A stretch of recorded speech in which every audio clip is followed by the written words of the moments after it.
Hola a todos y bienvenidos de nuevo. Hoy nos acompaña otra vez el profesor Jeffrey Sachs, así que es un placer tenerle de vuelta en el programa. Glenn, es un placer estar contigo, como siempre. Gracias. Bueno, ahora tenemos una crisis tras otra, todas las cuales se están intensificando. Guerras desde Europa hasta Oriente Medio. Se ha vuelto común hablar casualmente de una guerra contra China. Tenemos este reloj del juicio final para la guerra nuclear, que sigue avanzando en la dirección equivocada. Hay guerras económicas, agitación social, y yo diría que una crisis de legitimidad política, especialmente en Europa. Y hay una ausencia de diplomacia genuina para encontrar soluciones a todos estos problemas, que no dejan de acumularse. No pude evitar notar que hay personas, incluido Steve Bannon, que argumentan que la Tercera Guerra Mundial ya ha comenzado, en el sentido de que todos estos conflictos se están uniendo. ¿Cómo lo ves tú? Al observar todo esto en conjunto, ¿cuáles son los factores fundamentales que están empujando al mundo hacia esta crisis?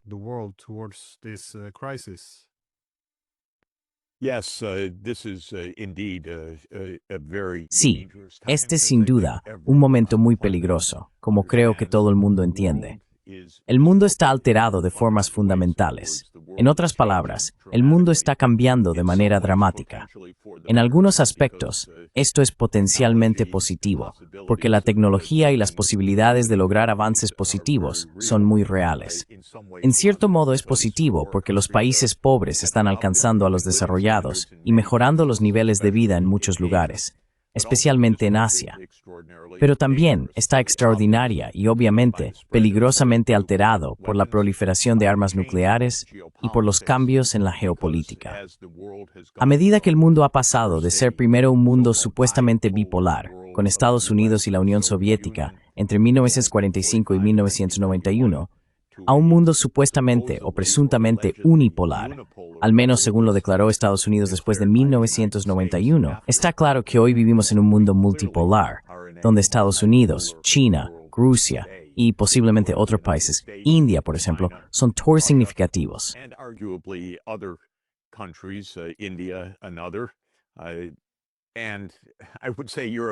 Y yo diría que Europa, si alguna vez lograra organizarse, pero actualmente no lo está, sería otro ejemplo. Ahora tenemos competencia por el poder, pero sin normas, sin una visión compartida. Y de hecho, diría que estamos en un mundo en el que Occidente, es decir, el mundo liderado por Estados Unidos, está intentando desesperadamente mantener su primacía o su control del poder sobre China, Rusia y en general los países BRICS. Así que eso genera mucha inestabilidad. Si a eso le sumamos el hecho de que tenemos desastres climáticos por todas partes, un punto incómodo que muchos, como Trump y otros, suelen ignorar porque no encaja en otras narrativas, pero que es extraordinariamente real.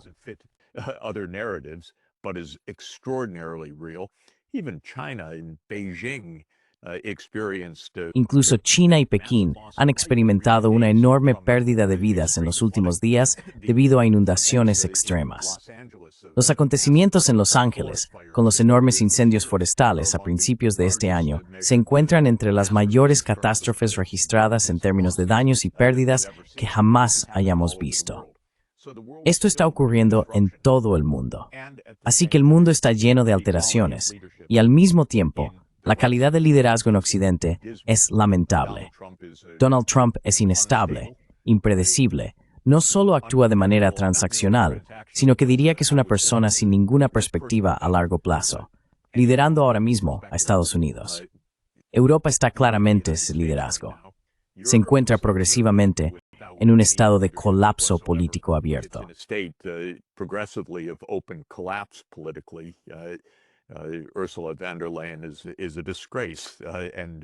Ursula von der Leyen es una vergüenza, y lo vimos con las más recientes llamadas negociaciones comerciales entre Europa y Estados Unidos, donde Europa básicamente aceptó los dictados de Estados Unidos. Así que, con un liderazgo occidental terrible, con Donald Trump lleno de delirios de poder estadounidense, con las rápidas disrupciones en tecnología, medio ambiente, geopolítica y economía en todo el mundo, con la proliferación de armas nucleares, con los desastres absolutos locales, pero no tan locales, debería decir, como el genocidio de Israel en Gaza, apoyado y facilitado por Estados Unidos y Europa. Todo esto suma una extraordinaria y un peligro extraordinario.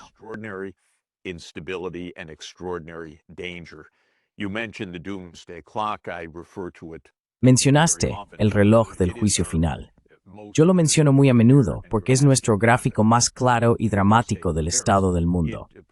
Pretende, o tiene como objetivo, medir cuán cerca estamos de desastres globales completos, como una guerra nuclear o un Armagedón nuclear. La manecilla del reloj está situada, por estos expertos del Boletín de los Científicos Atómicos, a tan solo 90 segundos de la medianoche, lo más cerca de la medianoche, o del desastre. El reloj ha estado desde siempre especie.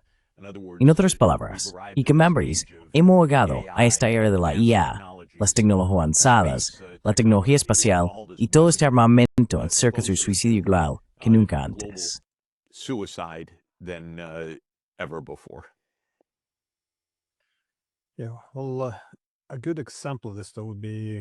Sí, bueno, un buen ejemplo de esto sería Europa, en cuanto a la falta de dirección y liderazgo. A menudo señalo a Alemania como un ejemplo fascinante, porque ahora están discutiendo muy casualmente, ya sabes, prohibir a su partido de la oposición, e incluso adquirir armas nucleares, algo que se está debatiendo abiertamente allí. Su objetivo de prosperidad parece ser el keynesianismo militar. Hay apoyo abierto al genocidio en Palestina, y están hablando de guerra con Rusia, implicándose más, y ya nadie habla de paz. Así que no todo va bien. ¿Ves algo único en la falta de dirección de Europa, o es un problema similar al que enfrenta Estados Unidos?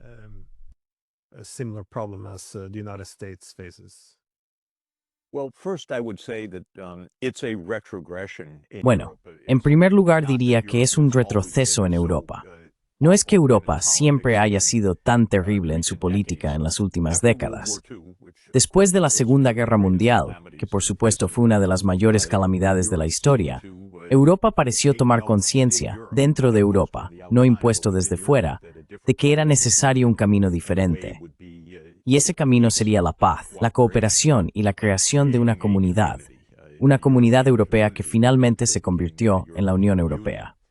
Y Europa volvió a levantarse, no simplemente como un vasallo de Estados Unidos. Hubo líderes en Europa, desde luego, que alzaron la voz y dijeron que Estados Unidos iba por el camino equivocado, correcto. Estados Unidos era en términos generales un aliado bajo la OTAN, pero Europa no era sumisa.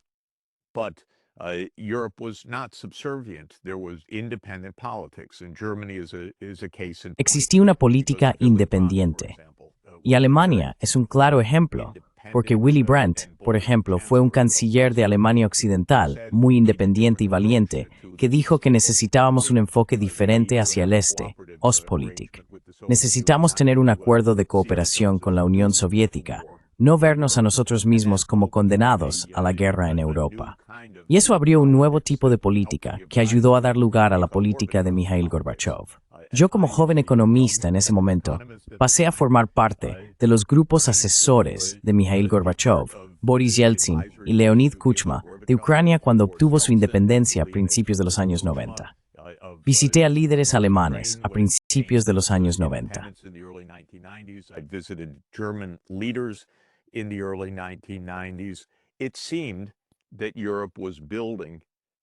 Parecía que Europa estaba construyendo un hogar europeo pacífico, como había dicho Gorbachev, desde Rotterdam hasta Vladivostok. En otras palabras, la idea era que las antiguas divisiones del periodo de la Guerra Fría terminarían, y que Europa, Rusia y la antigua Unión Soviética encontrarían la paz, la seguridad colectiva y la prosperidad económica compartida a través del comercio y la inversión. Esto parecía estar tomando forma. Yo lo creía a principios de los años 90. Sin duda, hice todo lo posible para ayudar a que sucediera. Asesoré a muchos gobiernos de Europa del Este, y mi idea principal era que se unieran a esta nueva unión, no que la unión simplemente trasladara el muro de Berlín unos cientos de kilómetros hacia el este y excluyera a Rusia, sino que construyera un verdadero hogar europeo.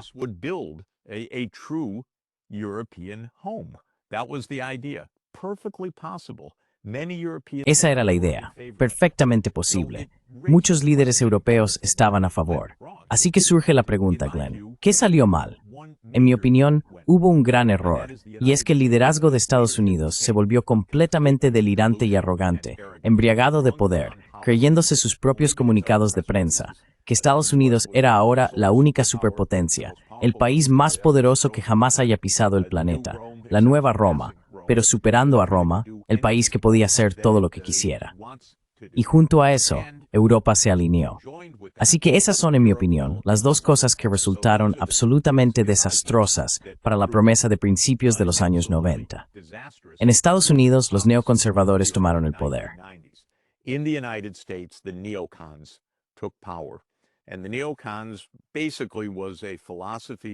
Y los neoconservadores básicamente tenían una filosofía arraigada en la CIA, el Estado profundo y algunos pseudointelectuales, déjame llamarlos así, que decían, ahora Estados Unidos lleva las riendas. Y asumieron con orgullo la idea de que, sí, Estados Unidos es el policía del mundo. Con esas palabras, de hecho, antes, eso solía ser una idea despectiva. Oh, Estados Unidos pretende ser el policía del mundo. Pero ellos decían, sí, por supuesto que Estados Unidos es el policía del mundo. Somos la única superpotencia. Durante un tiempo, muchos en Europa decían, no, no, no, no. No os acompañamos, por ejemplo, en la guerra de Irak, la guerra de Estados Unidos en Irak, que fue una guerra de arrogancia, una guerra junto con Israel para derrocar a un régimen sin ninguna razón real.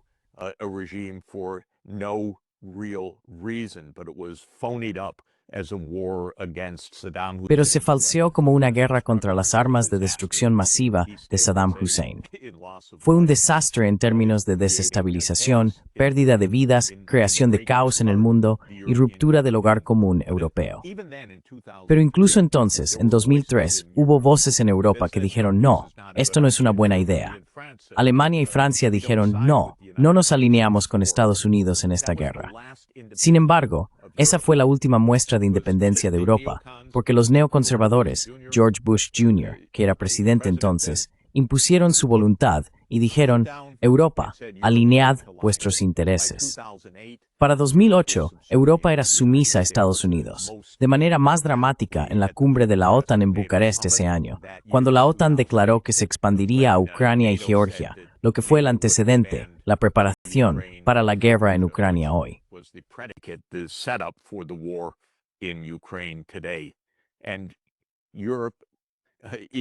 Y Europa, incluso en las memorias de la canciller Angela Merkel, intentó oponerse durante un día. Y luego, tras el primer día de la cumbre de Bucarest, Europa se rindió y no ha sido independiente desde entonces. Merkel dijo, vale, seguiremos adelante con esto. Se comprometió la ampliación de la OTAN. Europa ha perdido su voz desde ese día. De hecho, los cancilleres alemanes son cada vez más patéticos. Merz es ahora un belicista declarado, completamente impopular, con una popularidad en caída libre, porque la opinión pública no quiere esto. Partidos llamados partidos de extrema derecha, en realidad son partidos que dicen no queremos la Tercera Guerra Mundial. Esto ocurre en toda Europa. La llamada extrema derecha no es la derecha militarista. Es lo contrario.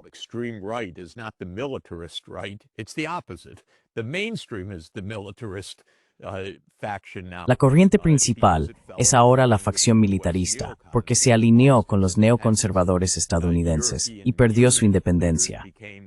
Los líderes de la Unión Europea se convirtieron en vasallos de Estados Unidos después de 2008. ¿Para quién trabaja Ursula von der Leyen? Claramente para Estados Unidos, no para Europa. Ella lo ha vuelto a demostrar con este increíblemente ridículo llamado acuerdo comercial, en el que Europa lo entregó todo a Estados Unidos, a pesar de que Europa es una región más grande, 450 millones de personas frente a 335 millones en Estados Unidos. Pero Europa dijo, no tenemos cartas, no podemos negociar, nos retiramos, le damos todo a Estados Unidos. Y esa es von der Leyen. Así que todo esto es para decir, Glenn, que Europa perdió el rumbo, perdió su independencia, perdió su claridad.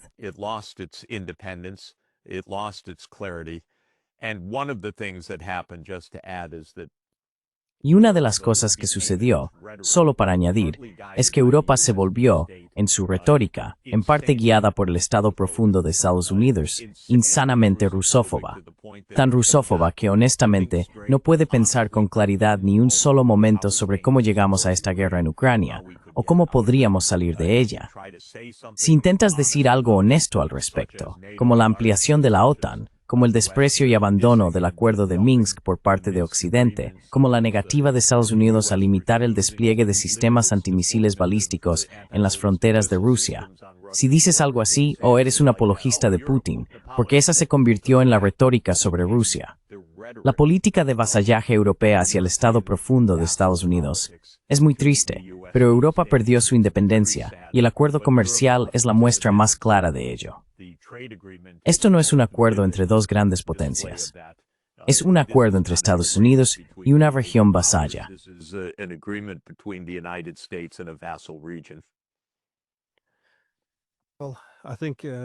Bueno, me parece interesante lo que has dicho sobre la izquierda y la derecha, porque solo en lo que llamamos la extrema derecha o la extrema izquierda realmente se habla de paz. En cambio, ahora parece que tenemos el centro radical. Pero este parece ser el problema, el centro belicista.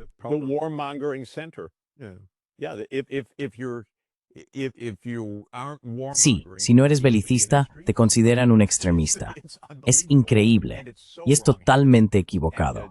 Y ahora Europa se ha acorralado a sí misma en la peor situación. Una dependencia total, una humillante sumisión a Estados Unidos por un lado, y en la misma semana, un lamentable retroceso en las relaciones con China de la misma manera. Así que Europa básicamente se está aislando, elevando la tensión, completamente perdida. Y esto es terrible. Necesitamos a Europa. Necesitamos una Europa sana, con un growth at our ritmo.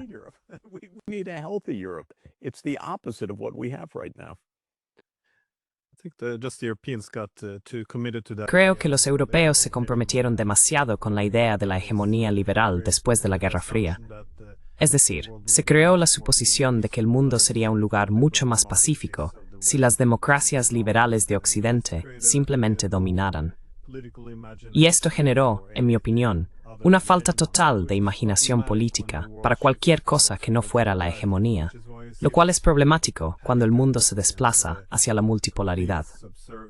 Por eso se ve este pánico, creo yo, y la completa sumisión a Estados Unidos, como lo demuestra la capitulación de von der Leyen. Y resulta un poco extraño ver a las mismas personas que pedían cortar los lazos económicos con Rusia y China quejarse ahora de que han tenido que ceder y capitular completamente ante Trump. Pero cuando Estados Unidos es la única opción porque ha roto todas las demás relaciones, no parecen ver ninguna conexión ahí.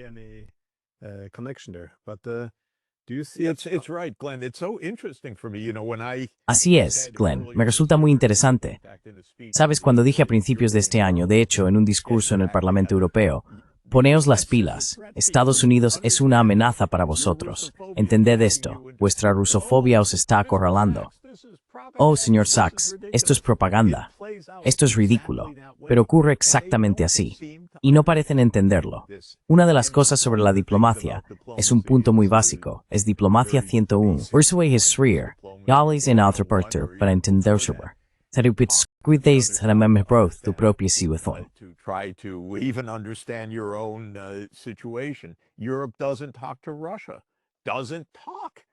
Europa no habla con Rusia, no tiene la diplomacia más básica, fomenta la rusofobia. Si hablas con Rusia, eres un apaciguador. Es ridículo.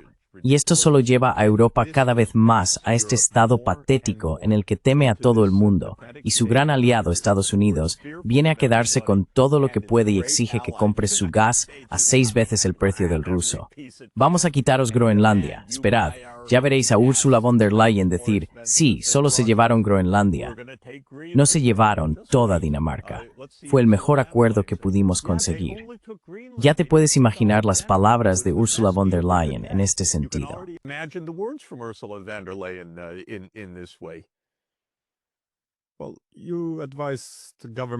Bueno, has asesorado a gobiernos de todo el mundo, y Trump anteriormente publicó un discurso tuyo en las redes sociales relacionado con Oriente Medio. Pero ¿qué le aconsejarías hoy a Trump para salir de este lío, por ejemplo, en Ucrania? Porque, por alguna razón, ahora solo habla de un alto el fuego, y Putin ya no es un buen tipo. Quiero decir, este es el tipo de lenguaje. Así que, si pudieras aconsejarle, ¿qué le dirías?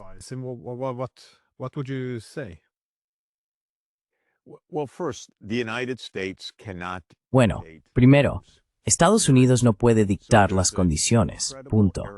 Hay una arrogancia de poder increíble que ha sido característica de Estados Unidos durante mucho tiempo. Se intensificó especialmente tras el fin de la Unión Soviética en 1991.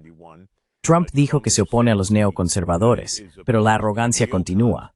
Así que a Trump no le gusta esto, a Trump no le gusta aquello. Te doy 10 días, te doy 12 días, te doy 50 días, lo que sea. La idea de Trump es que puede exigir el resultado. No.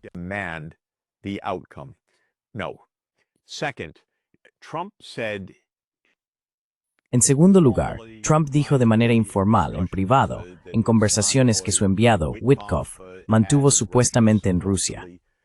Sí, entendemos que la OTAN fue una provocación, que la ampliación de la OTAN fue una provocación. Pero Trump es demasiado débil para plantarse y explicar al pueblo estadounidense y a Europa que la ampliación de la OTAN fue una mala idea para Ucrania. Una idea irremediablemente mala, peligrosa, provocadora, contraria a las promesas hechas en 1990, contraria al principio de la neutralidad permanente de Ucrania, que fue la base de su independencia en 1991. Si Trump fuera un líder normal pero fuerte, explicaría lo que está ocurriendo. No lo hace. Creo que en privado hubo indicios de que él lo sabía, que J.D. Vance lo sabía, que su enviado lo sabía, y así sucesivamente.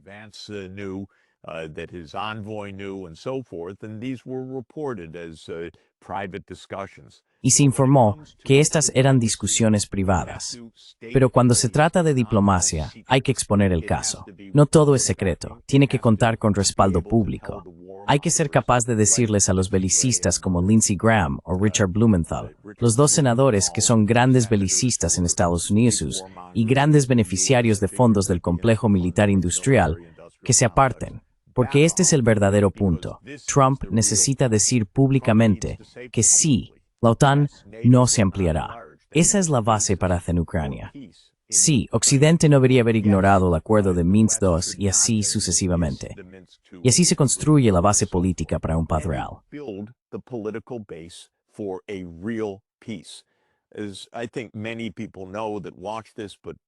Como creo que muchas personas que ven esto saben, aunque probablemente no suficientes sean conscientes, toda la conversación sobre un alto el fuego, en lugar de un acuerdo de paz, es una distracción. Un alto el fuego significa que los combates se detienen, pero no hay paz. Así que pueden reanudarse en nuestros términos cuando queramos. Lo que Rusia ha estado diciendo con razón, correctamente, es, vamos a abordar las causas profundas de este conflicto y encontrar un camino hacia la seguridad colectiva para que los combates no se reanuden. Eso es lo que un verdadero líder en Estados Unidos aceptaría. Hemos tenido verdaderos líderes que entendían puntos como este. Tuvimos a Franklin Roosevelt, que entendía puntos como este. John F. Kennedy entendía puntos como este.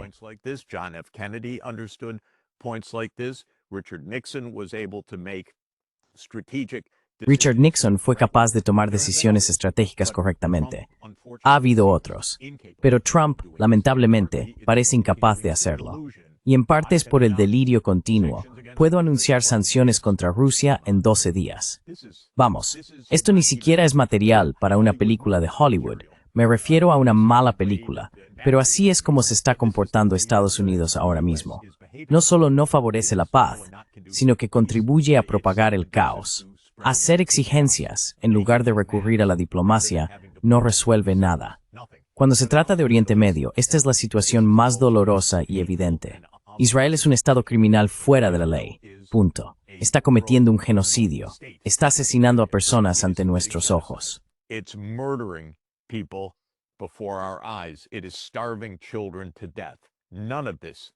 Está matando de hambre a los niños. Nada de esto es complicado. Lo trágico, por supuesto, es la influencia del lobby sionista en Estados Unidos. Exactamente de dónde proviene esa influencia. ya sea el dinero de los donantes, los votantes evangélicos protestantes, o si es chantaje del Mossad con la lista de Epstein. ¿Quién lo sabe? Es muy difícil de averiguar. Pero lo correcto que debe hacer Estados Unidos es obvio, que es plantarse y decir, Israel está cometiendo un genocidio. Debe detenerse de inmediato. Estados Unidos deja de armar y financiar a Israel. Punto. Porque debe haber dos estados, un estado de Palestina junto a un estado de Israel. Ahora, punto. Y el genocidio debe terminar. Bueno, probablemente podría dar ese consejo para siempre. Probably give that advice forever. I don't think Trump is listening. No creo que Trump esté escuchando. El dominio de esta locura sobre la política estadounidense no es fácil de entender. Incluso si llevas 50 años intentando descifrarlo, incluso si llevas décadas leyendo a John Mearsheimer, Stephen Walt y otros. No es fácil comprender cómo Estados Unidos y gran parte de Europa, incluida Alemania, por cierto, e incluido el Reino Unido, son hoy en día cómplices efectivos de un genocidio. En el caso del hambre que Israel está imponiendo hasta 2 millones de personas en Gaza, niños muriendo ante nuestros ojos, personas siendo asesinadas por fuego abierto israelí, reconocido abiertamente, por cierto, cuando acuden a un punto de distribución de alimentos. Así que, ¿cómo persiste este dominio y por qué? No puedo darte una respuesta definitiva. I can't give you a definitive answer to it.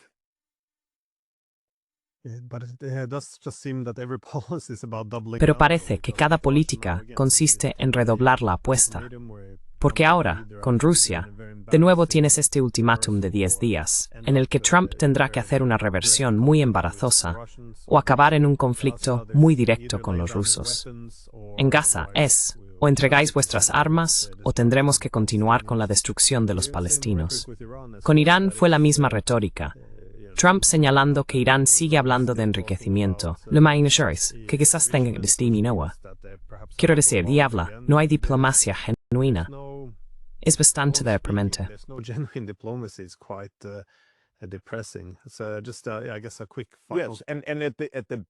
Así que simplemente supongo una última reflexión rápida. Sí, y en la base de todo esto de nuevo está la arrogancia predominante de Estados Unidos. Ahora está personificada por Trump, pero lo que Trump representa es, como he dicho, algo ambiguo, mientras que el poder que impulsa esto, definitivamente las relaciones CIA-Mossad, se remonta a muchas décadas atrás y es muy, muy fuerte. El Estado profundo en Estados Unidos es absolutamente real, pero la cuestión es esta arrogancia de que Estados Unidos va a imponer las condiciones en Oriente Medio, va a imponer las condiciones a Irán, va a imponer las condiciones a Rusia, va a imponer las condiciones a China. Y esto es peligroso y delirante porque vivimos en un mundo multipolar. Por cierto, el simple hecho de que haya 9 países con armas nucleares significa un mundo multipolar, porque no estamos en un mundo donde las armas convencionales dictan nuestro futuro, sino en uno donde una guerra nuclear podría acabar con todo y podría venir de cualquier parte.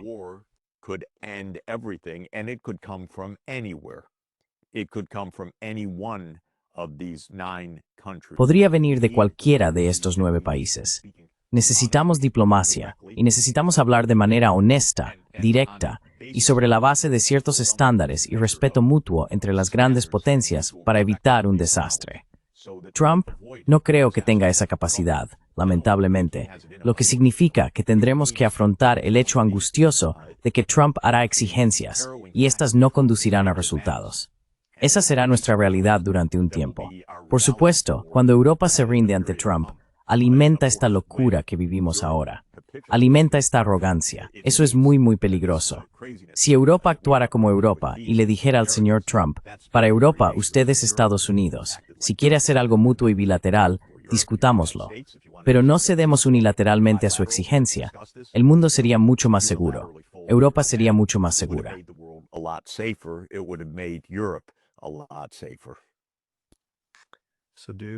Entonces, ¿estás de acuerdo con la opinión de Bannon de que esto podría ser, o que podríamos estar ya en ello, o al menos en un preludio de la Tercera Guerra Mundial?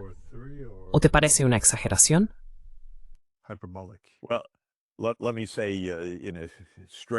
Bueno, déjame decir, de una manera extraña, porque en cierto sentido son casi opuestos. Pero el Papa Francisco solía decir, años antes de que Bannon lo dijera, que ya estamos en la Tercera Guerra Mundial. El Papa Francisco era la persona más pacífica del mundo, y ya hace una década dijo que sentía que estábamos en la Tercera Guerra Mundial. Y ciertamente, dadas las circunstancias actuales, uno podría imaginar a un historiador brillante como tú, o a un especialista en relaciones internacionales como tú, escribiendo tras la guerra. Bueno, mira, aquí están todas las piezas.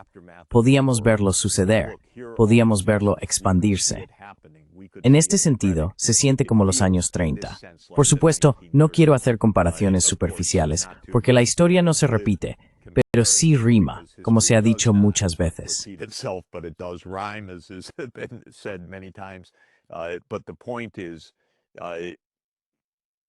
Pero la cuestión es que, estemos o no en la Tercera Guerra Mundial, o en un periodo que podría conducir a tal desastre, es indudable. Los peligros que enfrentamos ahora mismo son reales. Necesitamos diplomacia. La diplomacia significa que las grandes potencias dicen, nos respetamos mutuamente, no hacemos ultimátums. Recordad que fue el ultimátum del Imperio de los Habsburgo a sus oponentes tras el asesinato del archiduque, lo que fue el preludio de la guerra. Y un ultimátum, impulsado finalmente por el alto mando militar alemán, que fue el preludio, impuesto a Serbia, que fue el preludio de la Primera Guerra Mundial. No hagáis ultimátums, punto. Eso es un ultimátum. Por favor, no hagáis ultimátums. Así es como se llega a la guerra. No publiquéis en Truth Social. Rusia tiene 10 días.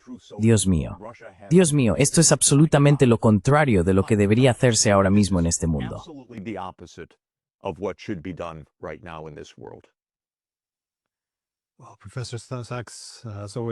Bueno, profesor Sachs, como siempre, muchísimas gracias por su tiempo. Y sí, esperemos que haya algunos cambios y se tomen mejores decisiones.